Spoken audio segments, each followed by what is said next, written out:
Aujourd'hui, nous allons parler de Marthe.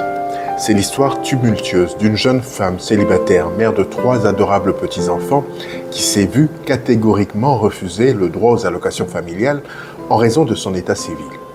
Non contente de cette décision, elle a donc entrepris de réclamer son droit.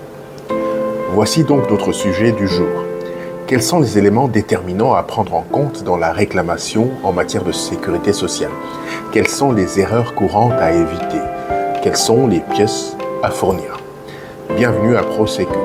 Si vous n'êtes pas encore abonné à notre chaîne, ce n'est pas trop tard. Faites-le et cliquez sur la cloche de notification pour ne rien rater de nos prochaines vidéos. Les procédures de réclamation dans la sécurité sociale diffèrent selon les législations de chaque pays. Cependant, les réclamations, aussi légitimes soient-elles, doivent prendre en compte certains éléments. Le motif, par exemple, les délais et les pièces justificatives. Dans le cas de Marthe, la réclamation introduite auprès de son organisme de sécurité sociale visait à se faire payer les allocations familiales au profit de ses enfants. Premier élément à considérer dans la réclamation d'un droit en matière de sécurité sociale, le motif. On peut contester différents types de décisions. Par exemple, le rejet ou la réduction de remboursement des soins, le calcul de l'allocation de handicap ou d'une pension de retraite. La réclamation doit être adressée par écrit à l'organisme concerné.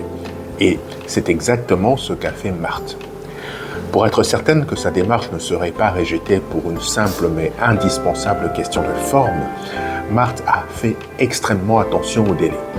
Le délai est donc un élément important et capital à prendre en compte dans les procédures de réclamation des droits en matière de sécurité sociale. Il faut savoir qu'il existe des délais légaux pour déposer une réclamation auprès de votre caisse de sécurité sociale. En général, le délai est de 2 mois à compter de la notification de la décision contestée. Enfin, pour mettre toutes les chances de son côté, Marthe a pris soin de réunir toutes les pièces justificatives prouvant qu'elle est bien la mère des 3 enfants et qu'elle en assume pleinement la charge. C'est donc le 3e élément à considérer, les pièces justificatives.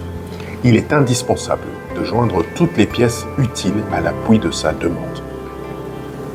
D'après vous, quel a été le sort de Marthe? Vous avez 2 secondes pour réfléchir.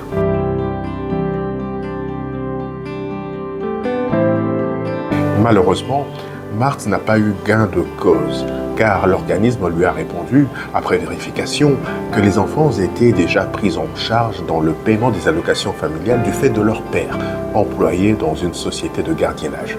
Ce à quoi Marthe s'est opposée, prétendant que le père de ses enfants n'a pas la charge effective de ses enfants.